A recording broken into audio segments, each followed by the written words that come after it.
Este segmento de la clase va enfocado a la actividad eléctrica del corazón. Hemos visto que en situaciones normales el corazón late en secuencias ordenadas, ¿no? Tenemos una contracción de las aurículas, también hemos podido ver una contracción de los ventrículos y un estado de relajación total. Hasta ahora nos hemos explayado mucho sobre lo que es el latido cardíaco de forma mecánica, pero hay que tener en consideración que este fenómeno mecánico se origina a partir de órdenes eléctricas que viajan a través de un circuito eléctrico, denominado sistema de conducción eléctrico cardíaco especializado o también sistema cardionector, el cual se extiende por todo el miocardio. Así que este será nuestro objetivo para este segmento de la clase, explicar los fundamentos de este sistema, mostrarles además qué es un electrocardiograma, hablar un poquito de las propiedades cardíacas, reforzar el concepto de lo que es el gasto cardíaco y además resaltar un sistema de regulación intrínseco de los latidos del corazón, el cual no es voluntario. Nos estamos refiriendo al sistema nervioso autónomo con sus componentes simpático y parasimpático.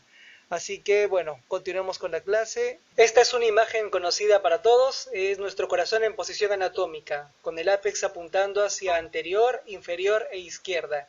Miren cómo se contraen esos ventrículos en sístole y se relajan en diástole. Todo esto en 0,8 segundos, en menos de un segundo. Es sorprendente, ¿no? Pero ¿cómo es que se genera esta acción y cómo se pueden mover tan coordinadamente las cámaras cardíacas? Vemos en la imagen de la derecha cierta actividad eléctrica. Entonces, por ahora vamos a decir que se generan eventos eléctricos que son los que preceden a los eventos mecánicos, o sea, al movimiento del corazón. Fenómenos muy interesantes están sucediendo entonces en nuestro corazón. Tenemos una actividad eléctrica y una actividad mecánica. Acabamos de decir que la actividad eléctrica precede o antecede la actividad mecánica. Entonces es lógico pensar que tenemos células para la contracción, que sería nuestra actividad mecánica, y células especializadas en esta actividad eléctrica. Vamos a descubrir dónde están estas células especializadas para la actividad eléctrica. Tenemos a nuestro corazón, vamos a realizarle un corte coronal, o sea, vamos a abrirlo por la mitad y estamos observando ahora las cámaras. Y si se fijan bien, en las cámaras hay unas líneas amarillas.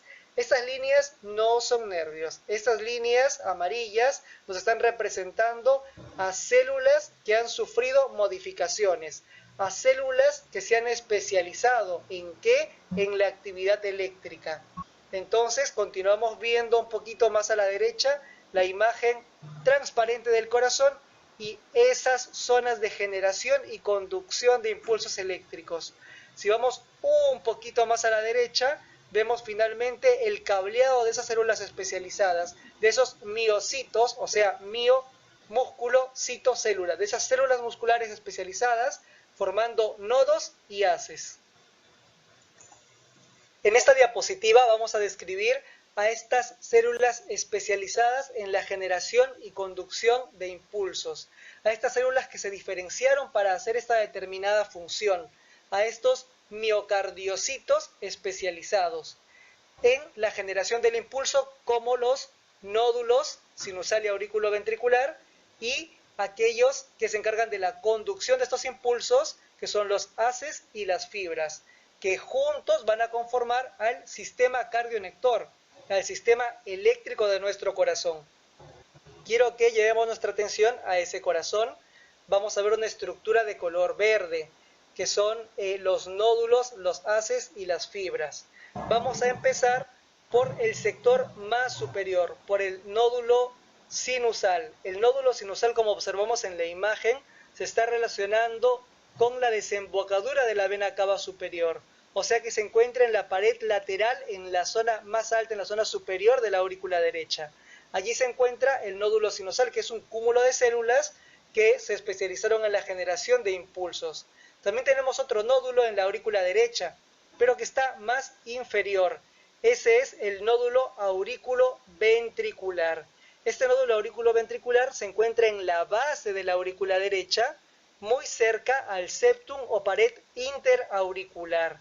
En anatomía seguramente les van a decir que en realidad se ubica específicamente en el triángulo de Koch, que es una zona topográfica que se relaciona con el tendón de Todaro, la válvula de Eustaquio y el seno coronario. Para fisiología, me basta con que sepan que se encuentra en la base de la aurícula derecha, muy cerca al septum o pared interauricular. Bien, estos nódulos, el sinusal y el aurículo-ventricular, que son las células generadoras del impulso, se van a conectar. Se van a conectar a través de una vía de conducción de tractos internodales. Como están entre nodo y nodo, son tractos internodales. Anterior, medio y posterior.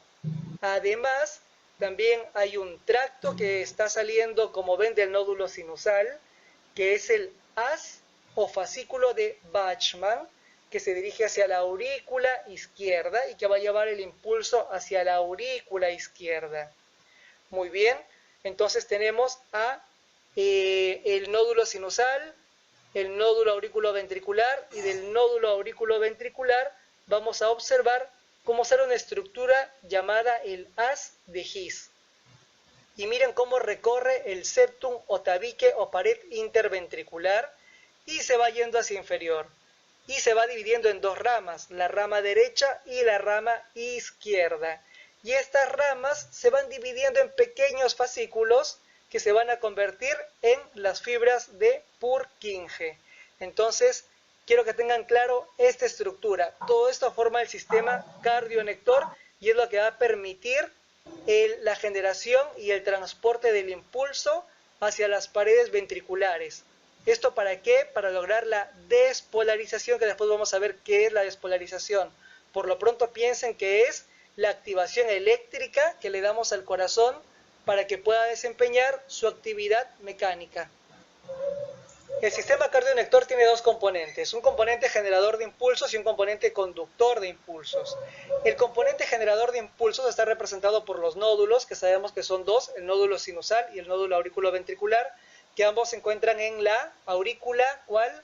En la aurícula derecha. Bien, entonces, al nódulo sinusal lo podemos encontrar con otro nombre, con el nombre de nódulo de Kate y Flack.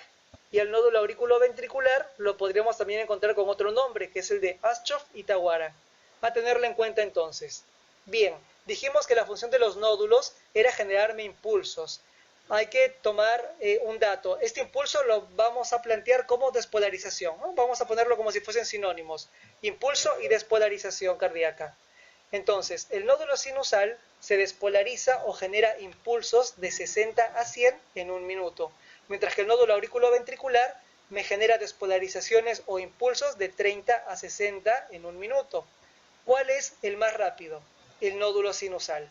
Entonces, ¿qué es lo que decimos? Que el nódulo sinusal toma las riendas o el control del corazón en cuanto a las despolarizaciones.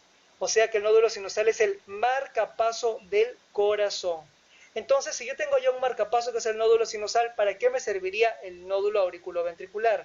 Bien, en caso de que el nódulo sinusal fallase, el nódulo auriculoventricular toma las riendas o la función de marcapaso de corazón. Pero ahora, fisiológicamente hablando, el nódulo sinusal es el marcapaso, es el que se despolariza de 60 a 100 veces por minuto. Bien, en ambos nódulos tenemos poblaciones de células, tenemos muchas células juntas. Estas células pueden ser células P o células T. Las células P le deben su nombre a el inicio de la palabra pacemaker en inglés, que significaría marcapaso, o también podemos decir que son las células principales. Las células P son estas que aquí en esta foto de un corte histológico, o sea, de un corte de tejido, estamos viéndolas de un color azulino. Vemos unas células muy pequeñitas, ovoideas, especializadas ¿en qué? En la generación, en la génesis del impulso cardíaco. Estas células P solamente pueden tener contacto con otras células P o con células T, que son las células transicionales, que son las que vamos a ver ahora. Entonces, el segundo grupo celular es el de las células T o transicionales, donde se encuentran en la periferia del nódulo, o sea, en los bordes del nódulo, y sus células van a contactar ¿con quién? Con las células P y van a ayudar a la propagación del impulso. El segundo componente de mi sistema cardionector era el componente que se encargaba de la conducción del impulso eléctrico, que estaba representado por el haz de His y las fibras de Purkinje. Dijimos que el haz de His salía del nódulo auriculoventricular y corría por el septum o pared interventricular. Y que después empezaba a dar ramas, ¿no? Se daba una rama derecha y una rama izquierda, y a su vez estas continuaban ramificándose y me daban unas ramificaciones muy delgaditas que penetraban en el tejido muscular, que eran las fibras de Purkinje. Entonces, ¿cuál era la función de este haz de His y fibras de Purkinje? El sistema cardionector tiene dos componentes, un componente generador de impulsos y un componente conductor de impulsos. El componente generador de impulsos está representado por los nódulos, que sabemos que son dos, el nódulo sinusal y el nódulo auriculoventricular, que ambos se encuentran en la aurícula, ¿cuál? En la aurícula derecha. Bien, entonces, al nódulo sinusal lo podemos encontrar con otro nombre, con el nombre de nódulo de Kate y Flack. Y al nódulo auriculoventricular lo podríamos también encontrar con otro nombre, que es el de Aschoff y Tawara. A tenerlo en cuenta entonces. Bien, dijimos que la función de los nódulos era generarme impulsos. Hay que tomar un dato. Este impulso lo vamos a plantear como despolarización, ¿no? Vamos a ponerlo como si fuesen sinónimos. Impulso y despolarización cardíaca. Entonces, el nódulo sinusal se despolariza o genera impulsos de 60 a 100 en un minuto, mientras que el nódulo auriculoventricular me genera despolarizaciones o impulsos de 30 a 60 en un minuto. ¿Cuál es el más rápido? El nódulo sinusal.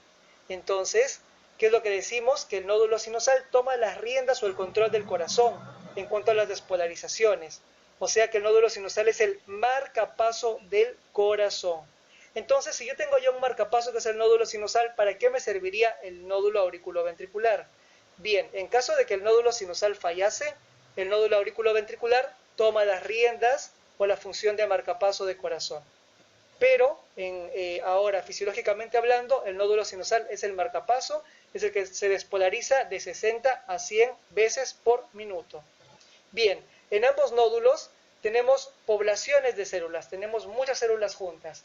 Estas células pueden ser células P o células T. Las células P le deben su nombre a el inicio de la palabra pacemaker en inglés, que significaría marcapaso, o también podemos decir que son las células principales. Las células P son estas que aquí en esta foto de un corte histológico, o sea, de un corte de tejido, estamos viéndolas de un color azulino. Vemos unas células muy pequeñitas, ovoideas, especializadas ¿en qué? En la generación, en la génesis del impulso cardíaco. Estas células P solamente pueden tener contacto con otras células P o con células T, que son las células transicionales, que son las que vamos a ver ahora. Entonces, el segundo grupo celular es el de las células T o transicionales, donde se encuentran en la periferia del nódulo, o sea, en los bordes del nódulo, y sus células van a contactar ¿con quién? Con las células P y van a ayudar a la propagación del impulso.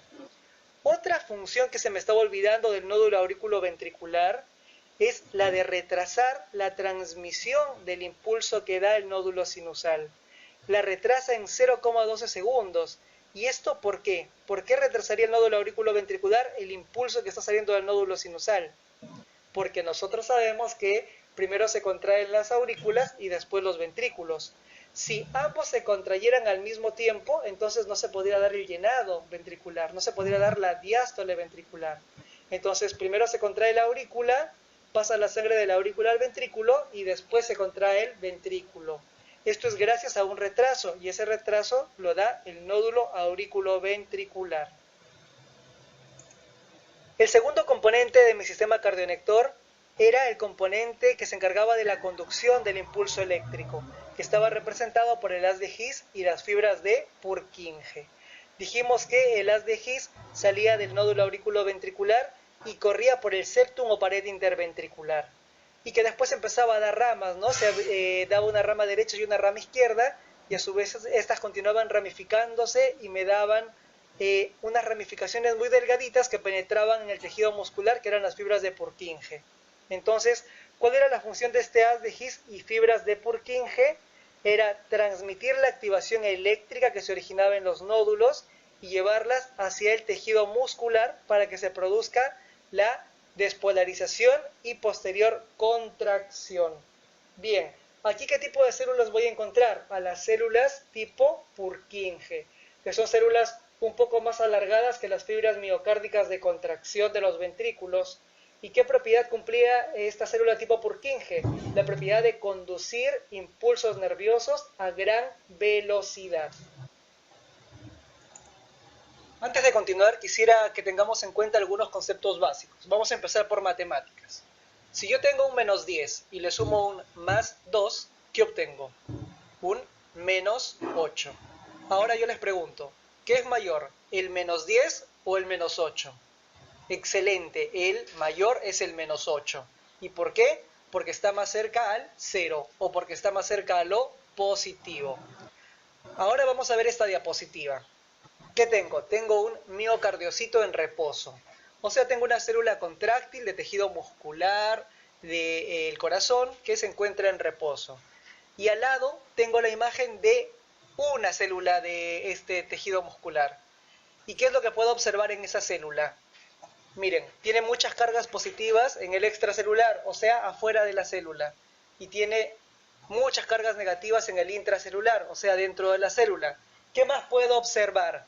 Que tengo sodio altamente concentrado afuera y tengo potasio altamente concentrado adentro. Bien, esta diferencia de cargas, que yo les decía que hay más cargas positivas afuera que adentro, me va a dar un potencial de membrana, o sea, una diferencia de cargas. Ese potencial de membrana o diferencia de cargas es de menos 90. Si yo miro más abajo, estoy midiendo cuánto tiene mi intracelular. ¿Ven? Ahí hay como unos cablecitos y me indican menos 90.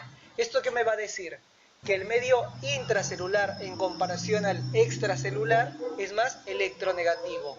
O sea que tengo más cargas negativas dentro de la célula que fuera de la célula.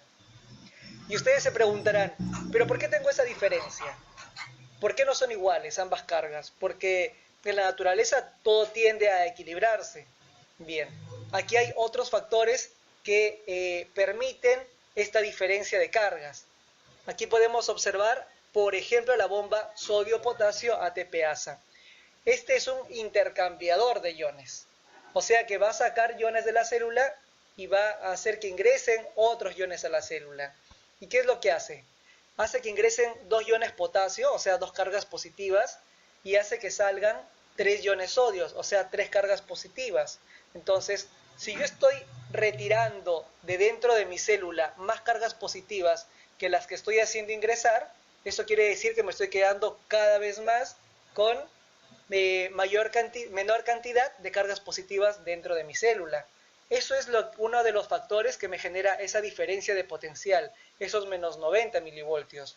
Hay canales mucho más complejos, por ejemplo, canales que colaboran con la salida de potasio u otros intercambiadores como sodio-calcio, pero con que sepan la bomba sodio-potasio ATPasa me conformo. Yo creo que se cumple más o menos la explicación del porqué de esta diferencia de cargas entre el intracelular y el extracelular.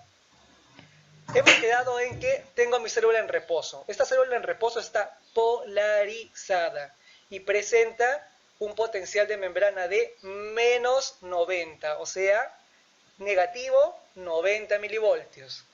Ahora, ¿qué es lo que pasaría si a estos menos 90 yo le doy cargas positivas? O sea, empiezo a ingresar cargas positivas a mi medio intracelular. Quiero que se queden con este concepto. Cuando yo ingrese cargas positivas a mi intracelular, que es negativo, porque tiene menos 90 milivoltios, estas cargas positivas van a hacer que tienda al cero o a la positividad, ¿no? Porque están ingresando esas cargas positivas para cambiar este valor.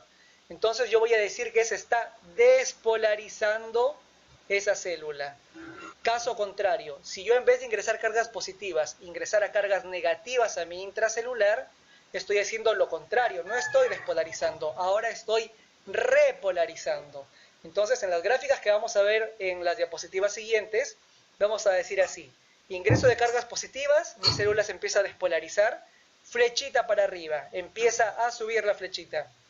Ahora, si yo retiro de mi célula, del dentro de mi célula, cargas positivas o agrego cargas negativas, se estaría repolarizando, todo lo contrario. Entonces tiende nuevamente a menos 90, que es su potencial de membrana en reposo. Y ahora, ¿a mí para qué me sirve decir despolarización o repolarización? Muy bien. Una célula contráctil cuando se despolarice, esta va a ser la señal para que se contraiga. Mientras que en esta célula contráctil cuando se repolarice, esta va a ser la señal para que vuelva a estar en reposo. Tomando en cuenta todo lo que dijimos en la diapositiva anterior, quiero que me sigan con esta gráfica. No nos va a importar por ahora esos numeritos que están en la gráfica, pero sí quiero que prestemos mucha atención. Miren, estamos partiendo desde el punto de reposo. Estamos más o menos en unos menos 90 milivoltios, que es el potencial de membrana en reposo. Ven que es una línea horizontal. Estamos entonces siguiendo la línea horizontal. Y ahora, ¿qué pasa? Flechita para arriba. La flechita para arriba, ¿qué nos indicaba? Que nos estábamos positivizando, ¿no? Que estábamos captando cargas positivas. ¿Y eso cómo se llama? Despolarización. Entonces, en esta primera pendiente que va hacia arriba, nos estamos despolarizando y es por ganancia de iones positivos, en este caso sodio. Empezamos a ganar muchos sodios que están ingresando a nuestra célula, entonces me empiezo a despolarizar y empieza a subir la flechita porque va tendiendo hacia el cero, ¿no? Va subiendo, va ganando cargas positivas. Bien, ahora en esta siguiente etapa, ¿qué es lo que sucede? Vemos una pequeña declinación, ¿no? Ahora es flechita para abajo, un poquitito de flechita para abajo. Bien, ¿qué está pasando aquí? ¿Despolariza o repolariza? Excelente, repolariza, porque ahora el sentido que sigue es nuevamente hacia su estado en reposo, ¿no?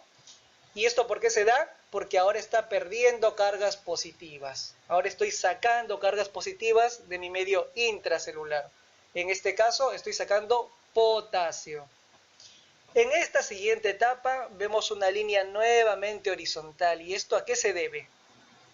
A que, si bien está retirando cargas positivas, también está ganando cargas positivas. Entonces hay un balance, ¿no? Estoy retirando potasios, pero estoy ganando calcios. Estoy sacando potasios y estoy ingresando calcios. Entonces sale una carga positiva, ingresa una carga positiva. Por eso es que la línea se mantiene horizontal. A esto le vamos a llamar meseta. Salen potasios y entran calcios. En la siguiente etapa, ¿qué vemos? ¿Flechita para dónde? ¿Para arriba o para abajo? Flechita para abajo. ¿Cómo le decíamos a la flechita para abajo? Repolarización. ¿Qué es lo que está ocurriendo? La célula está perdiendo potasio y se está haciendo cada vez más negativa, o sea, está tendiendo al reposo. ¿Qué iones está perdiendo de cargas positivas? Potasios, mucho potasio, y empieza a bajar nuevamente la línea, ¿no? Flechita para abajo. En el siguiente punto, si se dan cuenta, estamos al mismo nivel de como empezamos. ¿Eso qué quiere decir? Que mi célula se encuentra en reposo.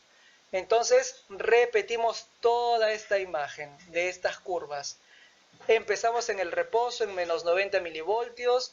De pronto mi célula empieza a introducir sodios, o sea, cargas positivas, y se empieza a despolarizar, flechita para arriba. Después empieza a perder potasios, empieza a sacar potasios, empieza a sacar cargas positivas. Entonces, flechita para abajo, a esto se le llama repolarización. Después vemos que saca un potasio, ingresa un calcio, o sea que aquí no está ni ganando ni perdiendo cargas, porque en realidad si sale una carga positiva, entra una carga positiva. Así que nos mantenemos en meseta. Después empezamos nuevamente a perder potasio, se empieza a salir mucho potasio de la célula, o sea, empiezo a perder cargas positivas. Y si pierdo cargas positivas, ¿qué es? ¿Despolarización o repolarización?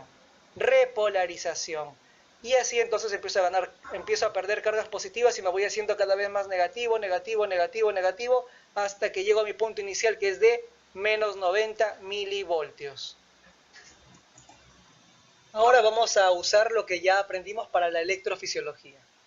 Tenemos inicialmente nuestro sistema cardionector, con el nódulo sinusal y aurículo ventricular, generadoras del impulso. Este impulso va a pasar a través del haz de His y las fibras de Purkinje. Estas fibras de Purkinje penetran en mis células musculares cardíacas. Mi célula muscular cardíaca se encuentra en reposo, o sea que presenta un potencial de membrana de menos 90 milivoltios. Mi célula se encuentra polarizada. Mis células auriculares y ventriculares, ¿no? Me estoy refiriendo a las células musculares de la aurícula y del ventrículo. Bien, Recibe este estímulo y ¿qué es lo que va a pasar? Se van a abrir muchos canales de sodio. Esto que va a permitir que ingrese mucho sodio que está muy concentrado en el extracelular, o sea, fuera de la célula. Dice, bueno, nos abrieron las puertas y como somos demasiados afuera, vamos a empezar a ingresar al medio intracelular. Dijimos que el medio intracelular tenía una carga de menos 90 milivoltios, era muy electronegativo en comparación al extracelular. Entonces estas cargas de sodio, ¿qué van a hacer? Que de menos 90, que como ven aquí en la línea, que es mi potencial de membrana en reposo, empiece a aumentar. Voy a estar en menos 90, luego en menos 85, menos 75 y de pronto llego a menos 65 milivoltios. Estoy queriendo ir al cero o a los positivos. Bien, pero llegué a estos menos 65 milivoltios y es en este punto que sucede un fenómeno conocido como la ley del todo o nada. Este estímulo permitió que de menos 90 llegue a menos 65 y en menos 65 se dispara la despolarización. Se abren mucho más canales de sodio y se desarrolla un potencial de acción. Potencial de acción. Eso es lo que me va a permitir la despolarización de mi célula. Bien, ¿qué hubiese pasado si no hubiese llegado a los menos 65 milivoltios? Si me hubiese quedado en menos 75, por ejemplo. No se hubiese dado el potencial de acción. ¿Por qué? Porque en la ley del todo o nada, si yo no llego a menos 65, no pasa nada. Si llego a menos 65, sí, sucede todo, sucede el potencial de acción.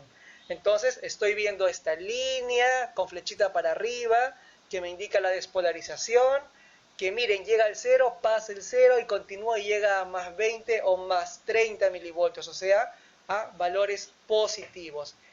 A esta flechita para arriba la voy a llamar fase 0 o de despolarización. Y se da gracias al ingreso de iones positivos, más específicamente de iones sodio. En la fase 0 ingresaron iones sodio y mi célula se despolarizó. Ahora vamos a ver la fase 1. Miren cómo la flechita ahora en vez de ir hacia arriba va hacia abajo. ¿Por qué? Ahora en vez de acercarse a los positivos, prefiere irse hacia el lado de los negativos. Esto se da porque empieza a perder cargas positivas. ¿Y qué cargas pierde? Pierde iones potasio. Entonces, ¿qué está haciendo? ¿Despolarizando o repolarizando? Está repolarizando. A esto se le llama repolarización temprana. Y miren que es una flechita que indica hacia abajo, pero es cortita. Bien, entonces la fase 1 es de la repolarización temprana y es por la pérdida de potasio. Continuamos con la fase 2. En la fase 2 sucedía de que, si bien continúa saliendo potasio, también ingresa calcio y hasta un poquito de sodio. Pero se equilibran esas fuerzas, o sea, entra una carga, sale una carga positiva, ingresa una carga positiva, así que mantenemos una meseta. Pero ¿qué dijimos? ¿Qué ion ingresaba ahora? El ion calcio, excelente. ¿Y hacia dónde está ingresando el ion calcio? Hacia el interior de mi célula. Este ingreso de calcio va a participar o se va a empezar a acumular ¿con qué finalidad? Con la finalidad de lograr la contracción, porque la contracción de la célula muscular es dependiente del calcio que ingrese y también del calcio que está dentro de la célula en el retículo. Pero bueno, eso después lo vamos a ver. Tengan en claro que en este punto ingresa calcio y ese calcio va a ser necesario para la contracción muscular en la fase 2 de meseta. Continuamos ahora con la fase 3. En la fase 3, ¿qué vemos? Flechita para arriba, flechita para abajo. Flechita para abajo. Entonces, ¿qué se está dando? La repolarización. Entonces, ¿qué está pasando? Está perdiendo cargas positivas. ¿Y qué cargas positivas son? Iones potasio. Está saliendo ahora mucho ion potasio y se está dando la repolarización tardía en la fase 3. Por último, llegamos a la fase 4. En la fase 4 volvemos a tener una célula polarizada. Entonces estamos en reposo. Hay dos conceptos que están en el apunte y que podrían producir un poco de confusión, así que voy a explicárselos más o menos aquí. Son los del periodo refractario, absoluto y relativo. Estamos viendo la imagen que explicamos en la diapositiva anterior, ¿no? Miren, con su fase de reposo, con su fase de despolarización, la 0, luego de repolarización la 1, luego de meseta la 2 y luego nuevamente de repolarización en la 3.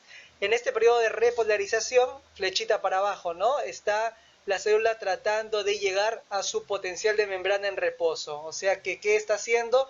Está quitándose cargas positivas, en este caso potasio.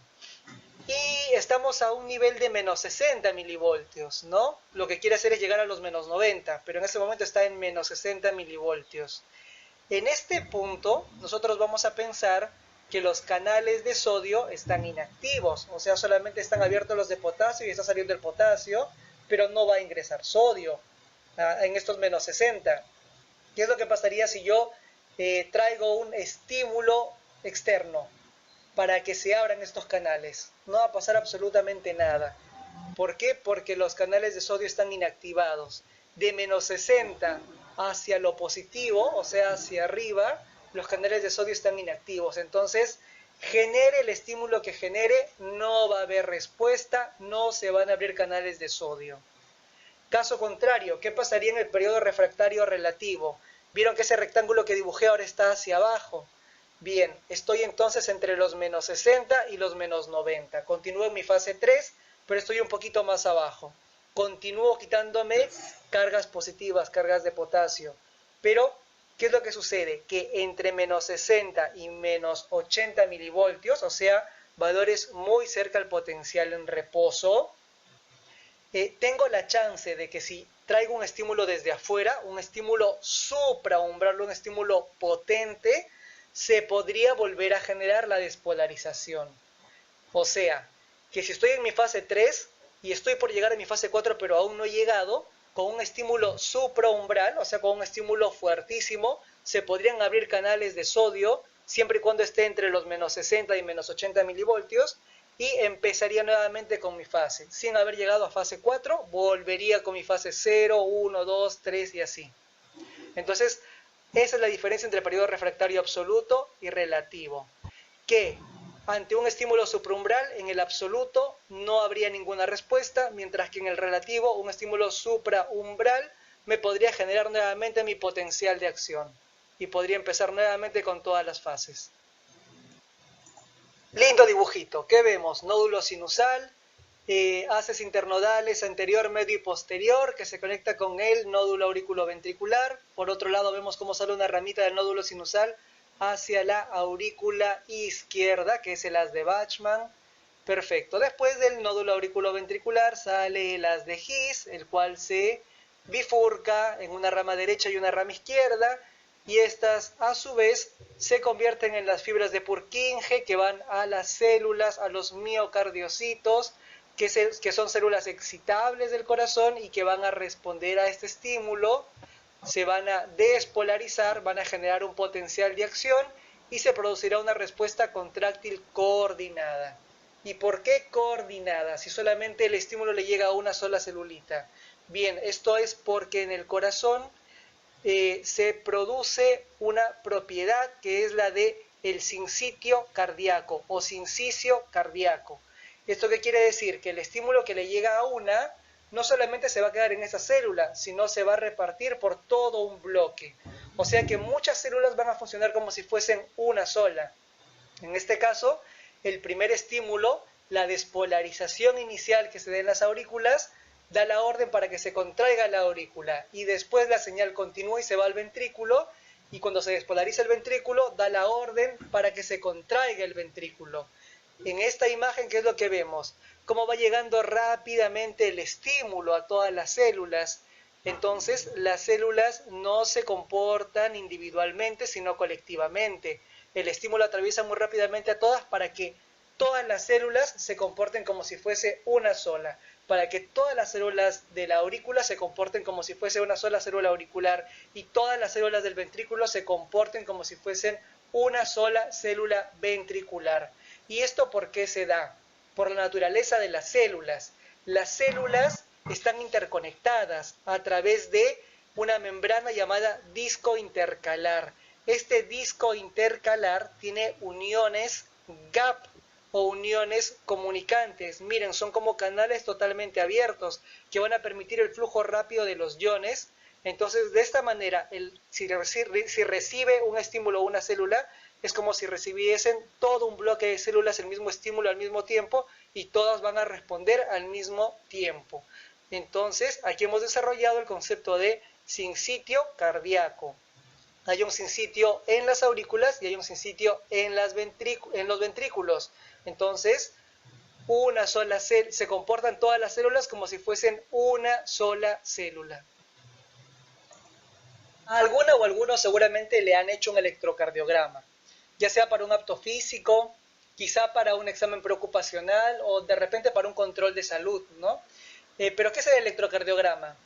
Es una representación gráfica de lo que sucede eléctricamente en nuestro corazón.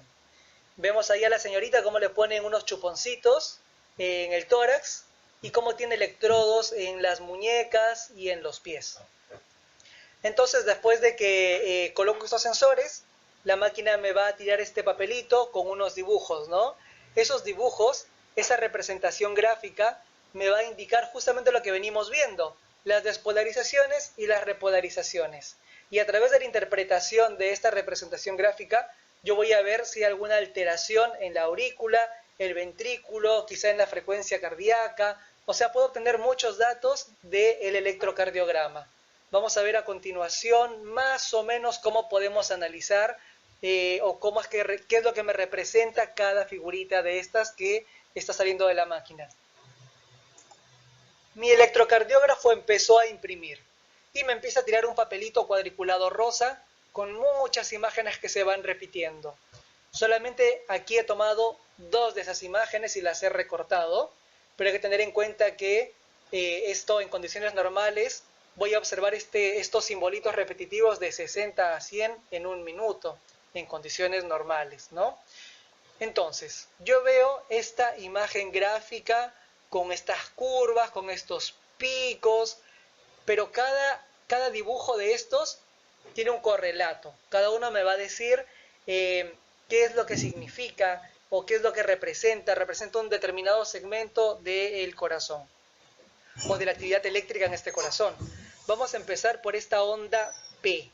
¿Vieron? Aquí hay como un lomo y dice una P arriba.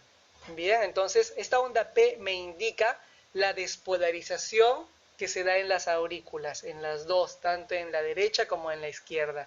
Y esta despolarización que la hacía el nódulo sinusal. Perfecto. Entonces termina esta despolarización de auricular con la onda P y tengo una línea recta. Esta línea recta me indica que aquí está sucediendo un retraso en la conducción. Este retraso, ¿por qué se daba? Por el nódulo aurículo-ventricular. Excelente. Porque la corriente pasa a través del nódulo aurículo-ventricular y eso demora un poco. También porque a ese nivel, a nivel del nódulo aurículo-ventricular, ¿se acuerdan? Anatómicamente estaba muy cerca la válvula, ¿no? La válvula aurículo-ventricular derecha. Eso también, el paso de la corriente por esa válvula también me podría generar cierta demora. Y después, ¿qué viene? Vienen unos picos, ¿no? El QRS, a esto lo vamos a llamar un complejo, es el complejo QRS. ¿Y qué me indica el complejo QRS? La despolarización. ¿Qué despolarización venía ahora? La de los ventrículos, porque ya habíamos tenido la despolarización auricular con la onda P. Así que ahora con el complejo QRS tenemos la despolarización ventricular. Y continuamos y volvemos a ver otro lomo, pero mucho más grande, que dice onda T. La onda T es lo contrario a la despolarización, es la repolarización de los ventrículos. Entonces, ¿vieron?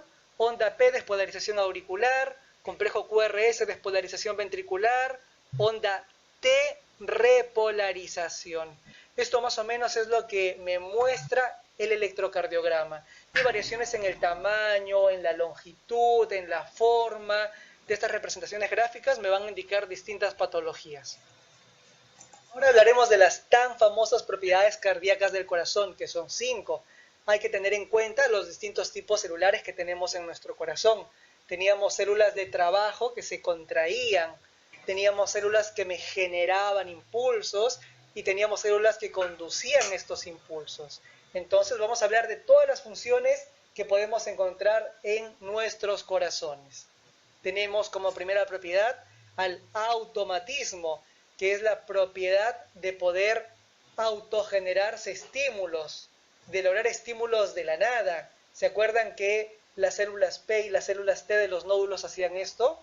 Entonces, esa es la propiedad del automatismo, también conocida como cronotropismo, es otro nombre del automatismo. Después que vimos que nuestras células por estímulo se podían excitar, ¿no? Se podían despolarizar. A esta propiedad de excitabilidad la llamaremos batmotropismo. Batmotropismo. También que vimos que nuestras células podían conducir el estímulo, ¿no? Como las células de Purkinje, ¿no? Como esas células que estaban en el haz de His y luego en las fibras de Purkinje. Son células conductoras. Entonces, a esta propiedad de conducción la llamaremos dromotropismo. Y ahora vamos con las células de trabajo. Las células de trabajo se pueden relajar y se pueden contraer. A la relajación le llamamos lucitropismo y a la contractilidad inotropismo. Para recordar estas 5 propiedades cardíacas, entonces debemos de pensar en todo lo que hace mi corazón. Mi corazón se genera automáticamente impulsos. Bien, automatismo. Mi corazón tiene células que se pueden excitar. Excelente. ¿Qué más? Células que pueden conducir estímulos. Excelente. Células que se pueden relajar y se pueden contraer para dar el ciclo cardíaco. Perfecto. Ahí están mis 5 propiedades cardíacas. Ahora, los nombres que yo les di, por ejemplo, automatismo, es cronotropismo, excitabilidad, batmotropismo, es un poco complicado de aprendérselas, ¿no? Esos nombres de cronotropismo, batmotropismo, dromotropismo, lucitropismo, inotropismo. Entonces, para facilitar eso, vamos a usar una mnemotecnia. O sea, vamos a tratar de ayudarnos para memorizar esos nombres. Ustedes pueden usar la mnemotecnia que prefieran. Yo, por ejemplo, aquí les planteo uno. Ahí vemos a Batman y a Robin. Ellos nos van a ayudar para acordarnos los nombres o las equivalencias de las propiedades cardíacas. Entonces voy a empezar con Batman está excitado, Batman excitado. Excitación, batmotropismo. Bien, ahí tengo una propiedad. Y Batman que está excitado está conduciendo drogado, malísimo por Batman. Entonces conduce, conducción, drogado, dromotropismo. Entonces la conductibilidad es el dromotropismo. ¿Y qué es lo que conduce Batman? Un auto cromado, o sea, auto de automatismo y cromado de cronotropismo. O sea que automatismo es cronotropismo. Pero miren, al lado está Robin. ¿Y Robin cómo se ve? Robin luce relajado, o sea que luce de lucitropismo y relajado de relajación. ¿Y qué más? Robin no se encuentra contrariado. Ino de inotropismo y contrariado sería en este caso ¿de qué? Inotropismo de contractilidad. Entonces, esto nos podría ayudar. Algunos les puede ayudar, otros directamente ya se aprendieron las propiedades con sus sinónimos.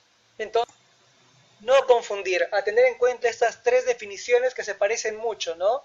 El gasto cardíaco es el volumen minuto, pero el volumen minuto, el nombre es muy parecido con volemia.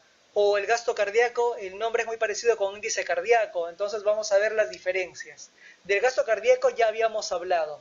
Habíamos dicho que tenía 2 determinantes o dependía de 2 factores. Por un lado del volumen sistólico, que es el volumen que eyecta el ventrículo durante la sístole, y este se multiplica por la frecuencia cardíaca, que en condiciones normales y de reposo podrían ser de 60 a 100 latidos por minuto. Eso es el gasto cardíaco, y sus valores van de 5 a 6 litros por minuto. El otro nombre del gasto cardíaco es volumen minuto. Luego viene el concepto de índice cardíaco. El índice cardíaco yo lo obtengo de el gasto cardíaco. Y como su nombre lo indica, es un índice, es una división. ¿Entre qué? Entre el gasto cardíaco sobre mi superficie corporal. Y sus valores normales son 2,5 a 4,2 litro metro cuadrado sobre minuto. Nada, es un índice que obtengo del gasto cardíaco. Ahora, dijimos que el otro nombre de gasto cardíaco era el volumen minuto y no hay que confundir con volemia. ¿Qué es la volemia? La volemia es simplemente la sangre que está contenida en todo el cuerpo. Es la sangre que vemos en esa imagen que está en todo el cuerpo. No tiene determinante, eso es solamente un volumen que se encuentra en mi organismo, el volumen de sangre. ¿Y a cuánto equivale? A 5 litros de sangre. Miren, es muy parecido la cantidad de gasto cardíaco o de volumen minuto con el de volemia, ¿no? Pero dense cuenta en qué unidades están. El gasto cardíaco está en litros en un minuto. ¿Por qué? Porque dependía de qué, de cuántas veces se contraía mi corazón. Mientras que la volemia no. La volemia es simplemente 5 litros de sangre, porque solamente en volemia hablo de volumen. En gasto cardíaco sí tengo que tener en cuenta otros factores, ¿no? Como la frecuencia cardíaca. Entonces ahí está la diferencia entre gasto cardíaco, volemia e índice cardíaco. En última diapositiva, solo para recordarles. Tenemos ahí a nuestro corazón y cómo están llegando cables desde afuera. Estos cables son nervios. Nervios provenientes del sistema nervioso autónomo, nervios parasimpáticos y nervios simpáticos, ¿no? Eran los trabajadores. El simpático era el que me aumentaba o me daba la orden para aumentar mi frecuencia cardíaca. Y no solo mi frecuencia cardíaca, sino también para estimular una más potente contracción muscular. Eso hacía mi simpático. Mientras que mi parasimpático hacía lo contrario, hacía disminuir mi frecuencia cardíaca. Entonces ahí vemos la modificación de la frecuencia cardíaca por el sistema nervioso autónomo. ¿Y eso influenciaba sobre qué? Sobre mi gasto cardíaco, ¿no? Porque me alteraba la frecuencia cardíaca. Ahora, quería comentarles algo que no les había dicho antes. Durante la diástole, o sea, durante la relajación de las paredes ventriculares, el miocardio, o sea, el tejido muscular del corazón, descansa. ¿Y para qué descansa? Descansa para que se produzca el llenado por un lado, o sea, la diástole, y por otro lado descansa para que mi corazón se pueda nutrir. Hay unos vasos que vemos reiteradamente en las imágenes que están en la superficie de mi corazón. Esos son los vasos coronarios, arterias y venas coronarias. Las arterias coronarias lo que hacen es le dan nutrición a las paredes de mi corazón. O sea que con esto puedo inferir que la sangre que entra en el ventrículo en realidad no me sirve para nutrir a las paredes musculares de mi corazón. Las que nutren realmente las paredes musculares de mi corazón son los vasos o arterias coronarias. Y estas van a llevar contenido solo durante la diástole, solo cuando el corazón se encuentra relajado. Bien, ¿qué pasaría si yo aumento excesivamente la frecuencia cardíaca por X motivos? Aumenta muy rápido mi frecuencia cardíaca. Ya no estoy entre los 60 y 100, sino estoy quizás más de 160 latidos por minuto. Está muy alta mi frecuencia cardíaca. En ese caso, se reducen o se acortan los tiempos de mi ciclo cardíaco. Y dijimos que el ciclo cardíaco estaba formado por la sístole y por la diástole. Pero en este caso, la que más tiempo tendrá de acortamiento va a ser la diástole, el llenado. Con una frecuencia arriba de 160 latidos por minuto, se reduce mucho el tiempo de llenado ventricular, o sea, de diástole. Y además no me llega una muy buena cantidad de sangre a las paredes del corazón, o sea que mi corazón no se está nutriendo tan bien, por así decirlo, por arriba de los 160 latidos por minuto. Ya para terminar y quedarme tranquilo, quiero que me respondan una pregunta. ¿Y quién es el director de la orquesta? ¿Quién es el que le marca el ritmo a mi corazón? Miren ese dibujo. Ahí está el director de la orquesta golpeando los ventrículos para que se contraigan. ¿Quién? ¿Quién me da la orden de contracción? Excelente, el nódulo sinusal. ¿Qué hacía el nódulo sinusal? Hacía que se despolarice mi corazón de 60 a 100 veces, generando la orden para que se contraiga de 60 a 100 veces. O sea, que hayan de 60 a 100 latidos por minuto. Bueno, con esta diapositiva finalizamos. Muchas gracias por su atención. A seguir repasando y a darle con todo, chicos y chicas. Muchos éxitos y un gran abrazo a la distancia.